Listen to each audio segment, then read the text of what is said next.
Britain, अंग्रेजों का देश।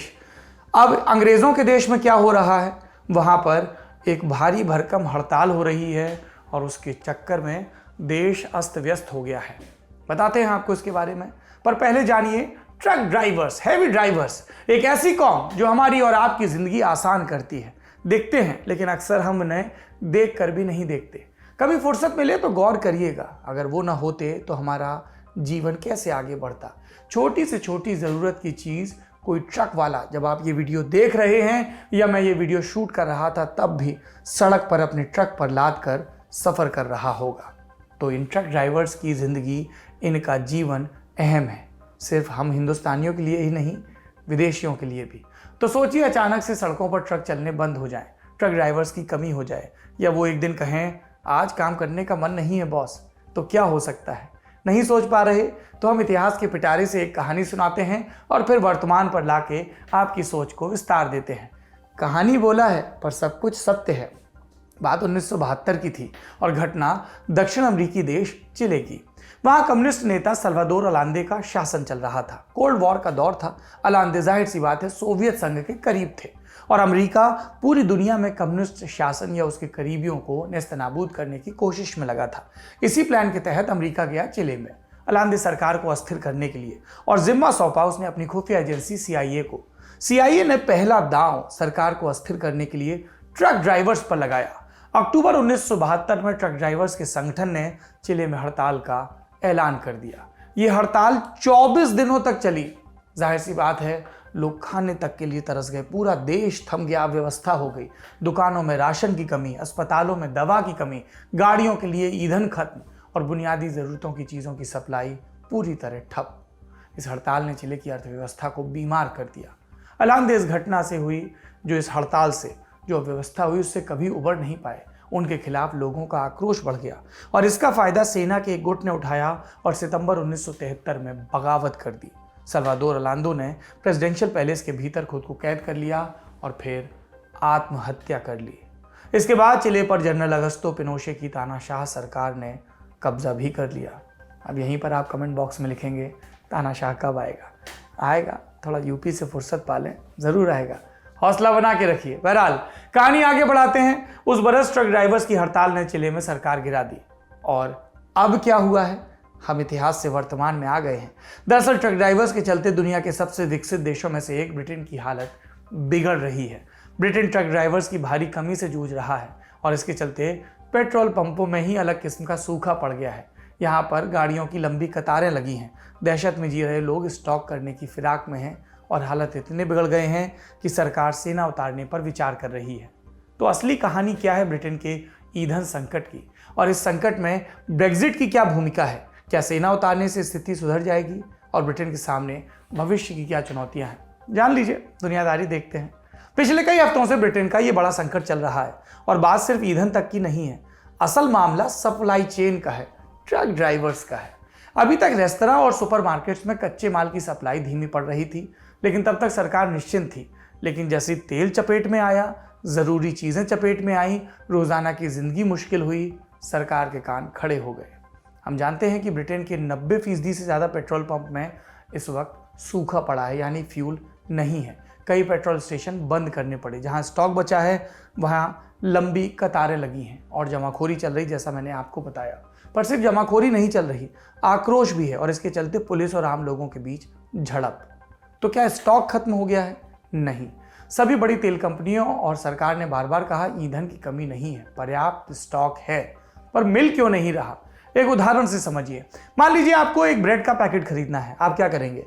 या तो आप घर के पास वाली दुकान से खुद जाकर खरीद लेंगे या फिर ऐसी जगह से ऑनलाइन ऑर्डर प्लेस करेंगे जो कम से कम समय में आप तक ब्रेड भेज दे।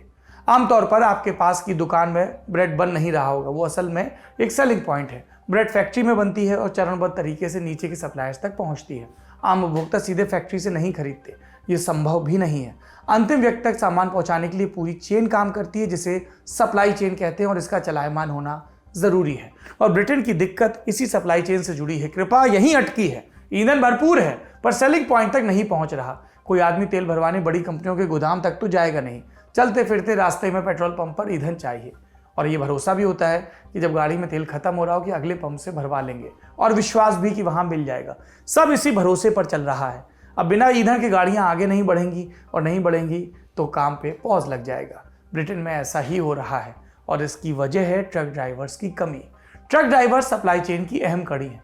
ज़रूरत की चीज़ों को सेलिंग पॉइंट्स तक पहुंचाने के लिए बड़े बड़े ट्रकों का इस्तेमाल होता है, जो हज़ारों किलोमीटर का सफ़र तय करते हैं, सप्लाई चेन को दुरुस्त रखते हैं। इन्हें चलाने के लिए प्रशिक्षित अनुभवी ड्राइवर्स की ज़रूरत होती है। ब्रिटेन में इस समय 1 लाख से ज़्यादा ट्रेंड ट्रक ड्राइवर्स की कमी है। ड्राइवर्स के बिना जाहिर सी बात है कि ट्रक बंद पड़े हैं और सप्लाई चेन अस्त व्यस्त हो गया। अब ड्राइवर की कमी की वजह क्या है? पहला कारण ब्रेक्जिट। 1 फरवरी 2020 को ब्रिटेन ने यूरोपियन यूनियन से नाता तोड़ा। EU के देशों के बीच तब तक खुला व्यापार होता था, सबकी सीमाएं एक दूसरे के लिए खुली थी, तो लोगों के लिए एक जगह से दूसरी जगह जाकर रोजगार और अवसर तलाशना आसान था। लेकिन ब्रेक्जिट के बाद ब्रिटेन ने दरवाजे कर लिए बंद। EU के नागरिकों की एंट्री में वीज़ा और तमाम कागजी कार्रवाई की दरकार होने लगी। ब्रेक्जिट से पहले EU के सदस्य देशों के 25,000 से ज़्यादा ट्रक ड्राइवर ब्रिटेन में काम करते थे।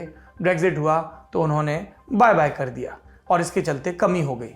और भी वजह है। दूसरी वजह क्या है? कोरोना महामारी। इस दौरान कई ट्रक ड्राइवर्स ने दूसरी नौकरियां तलाश लीं।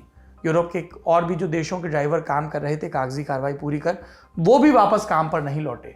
महामारी के चलते ट्रक का टेस्ट और ट्रेनिंग का काम भी धीमा पड़ गया, वहां भी बैकलॉग हो गया। मीडिया रफ्तों के मुताबिक 40,000 से ज़्यादा एप्लीकेशन पेंडिंग है। तो ये है वजह नंबर 2। वजह नंबर 3 ट्रक ड्राइवर्स के लिए उपलब्ध सुविधाओं से जुड़ी है। ब्रिटेन में ट्रक ड्राइवर्स की रिटायरमेंट की औसत एज है 55 साल। लेकिन जैसे जैसे वक्त बीत रहा है, रिटायर होने वाले ड्राइवर्स की संख्या बढ़ रही है, और नए लोग इस पेशे में आने से कतरा रहे हैं, क्योंकि उन्हें इसमें कमाई और भविष्य को लेकर आशंकाएं हैं। साथ ही ब्रिटेन में ड्राइवर्स की सुविधाओं का ध्यान नहीं रखा जाता। एक रात की पार्किंग के लिए 3,000 रुपये तक चार्ज देना पड़ता है। ब्रिटेन का एक अखबार है द गार्जियन, उसकी रिपोर्ट के मुताबिक फ्रांस अपने यहाँ ट्रक ड्राइवर्स को फ्री पार्किंग देता है, नहाने की सुविधा भी देता है, और ब्रिटेन को छोड़कर बाकी देशों में भी ट्रक ड्राइवर्स से पार्किंग और छोटी मोटी सुविधाओं के लिए पैसा नहीं लिया जाता। लेकिन ब्रिटेन में लोग हचक के चार्ज करते हैं, इसीलिए जो ड्राइवर हैं यूरोप के, वो ब्रिटेन के बजाय दूसरे देश प्रेफर करते हैं। अब ये तो हो गए बड़े कारण। अब निवारण की बात करते हैं। आगे का रास्ता क्या है? सरकार क्या कर रही है? 27 सितंबर को सरकार ने बताया कि सेना को अलर्ट पर रखा गया है, जरूरत पड़ेगी तो उतारा जाएगा। सेना के ट्रक ड्राइवर्स को ट्रेनिंग भी दी जा रही है। सेना के अलावा तेल कंपनियों की बात करें तो वो भी कॉम्पिटिशन लॉ को अस्थायी तौर पर निलंबित कर चुकी हैं। इसके बाद क्या होगा? कंपनियां एक दूसरे के साथ आसानी से सूचनाएं साझा कर सकेंगी, और जहां जरूरत होगी वहां फौरन सप्लाई पहुंचा सकेंगी। इसके अलावा ब्रिटेन की सरकार ने 10,500 विदेशी लॉरी ड्राइवर्स और पोल्ट्री वर्कर्स को अस्थायी वीज़ा देने का फैसला किया है। 4,000 नए ट्रक ड्राइवर्स को भी प्रशिक्षण देने का ऐलान हुआ है। सरकारी खर्चे पर ट्रेन किया जाएगा। इसके अलावा जिन लोगों के पास ट्रक चलाने का लाइसेंस है और दूसरा काम कर रहे हैं, उन्हें सरकार की तरफ से मिली है एक चिट्ठी में दरख्वास्त है, आ जाओ प्यारे, संभाल लो स्टेयरिंग। तो क्या सरकार के इन कदमों से सब ठीक हो जाएगा? पूरे दावे से तो नहीं कहा जा सकता। अगर सब सरकार की योजना के अनुसार चला तो कुछ समय के लिए स्थिति सामान्य हो सकती है, लेकिन आगे का वक्त आशंकाओं से भरा दिखता है। सरकार की ज़्यादातर योजनाएं टेम्परेरी हैं। ब्रेक्जिट परमानेंट है, मतलब ये कि यूरोप के बाकी हिस्सों से ट्रक ड्राइवर्स का आना मुश्किल बना रहेगा। ड्राइवर्स की बुनियादी सुविधाओं और बेहतर भविष्य की तरफ किसी का ध्यान नहीं है, किसी भी देश में नहीं है। आप अपने इर्द गिर्द के ड्राइवर्स से बात करिए, आपको उनकी समस्याएं समझ में आ जाएंगी। दुनियादारी में हमारा खबरें बताने का मकसद भी यही होता है कि दुनिया में जो कुछ हो रहा है उससे हम सबक लें और अपने देश को, अपने समय को, अपने इर्द गिर्द को बेहतर करें।